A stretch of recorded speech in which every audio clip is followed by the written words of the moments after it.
Hi, I have another story to read to you today. It's called Mousekin's Golden House.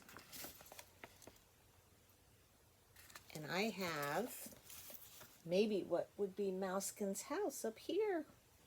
And here's little Mousekin up top. So let's see. Let's read about little Mousekin. In the woods, there are many tall trees and small trees that reach to grow tall in the deep shade. There are low-growing bushes with berries and seeds that pop and roll about the forest floor.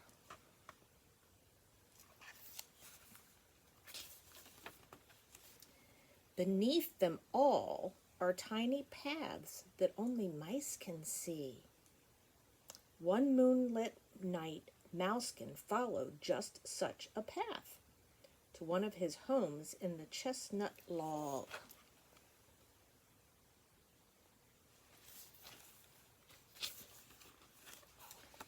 And right in the middle of that very small path, Mousekin saw something that someone had thrown away when Halloween was over.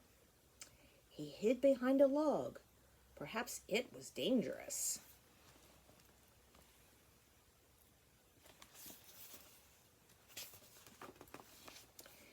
Mousekin had never seen a jack-o'-lantern in his mouse days.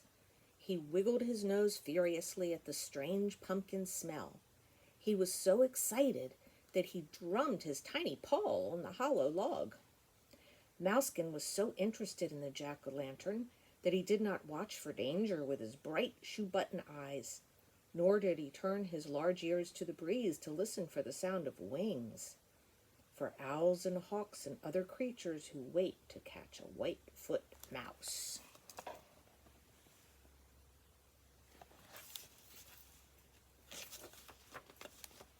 Suddenly, as Mousekin made a second turn around the smiling face, a hungry young owl swooped toward him. But before the bird could even blink its eyes, Mousekin jumped straight into the jack-o'-lantern's mouth.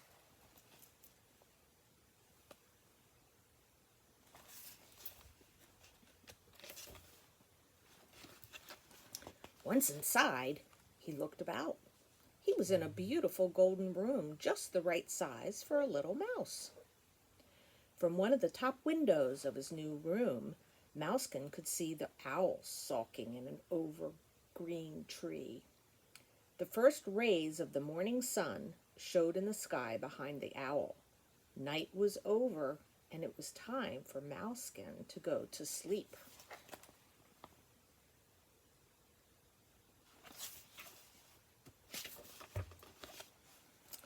Mousekin felt safe inside the sturdy walls of his golden house.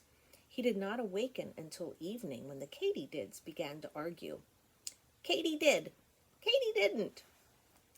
After he had stretched and cleaned his white undercoat, he began to explore his new home, scurrying in one window and out another. Now Mousekin was alert to all the sounds that filled the woods when evening came.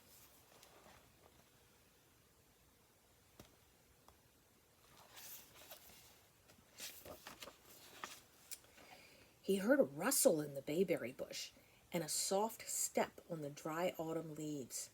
He knew it was the cat. Just as the cat was about to spring, Mousekin dove into the pumpkin and began to house clean. Out of all the windows flew bits of candle and pumpkin seeds. The cat jumped, but not for Mousekin.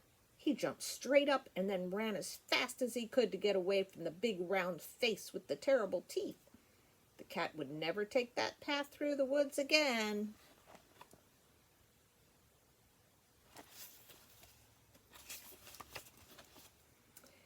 The days grew shorter and the nights longer.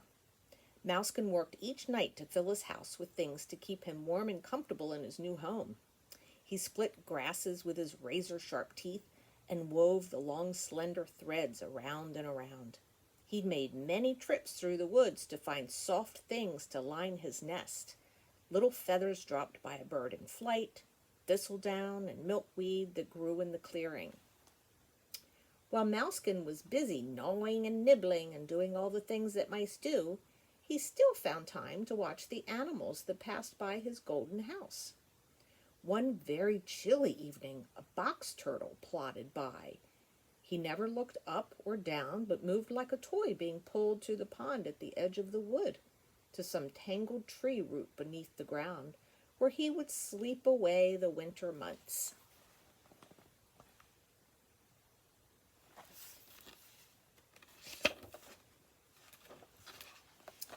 But when the turtle reached the jack-o'-lantern, he stopped in his tracks and stretched his neck to see if what he saw was true. Just then, Mousekin popped his head out of one of his windows, and then the box turtle lost no time in turning around and heading once again for the tangled root beneath the ground near the pond at the edge of the wood.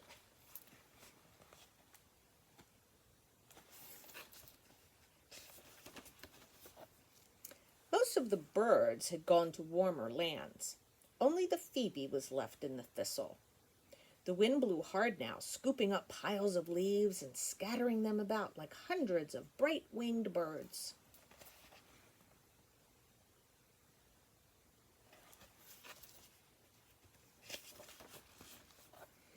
One day, the phoebe called to Mousekin. "Come south with me, come right away, your house will never do. The wind will blow, the snow will snow, and chew you through and through." The little mouse whistled a high, soft goodbye. He would not leave his golden house. A chipmunk hurried by, his mouth so full of nuts he could hardly speak. "Come with me beneath the ground. That house will never do. The wind will blow, the snow will snow, and chew you through and through."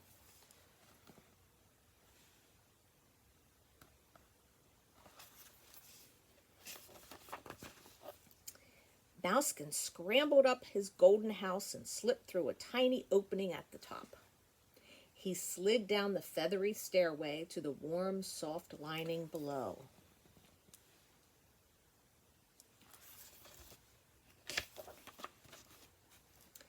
Mousekin curled up, tucked his tiny feet beneath him, wrapped his long tail around some milkweed down, and pulled it closely around him, and fell fast asleep. Little by little and bit by bit, something happened to the jack-o'-lantern. It began to close its eyes in the frosty air. It shut its mouth against the cold wind.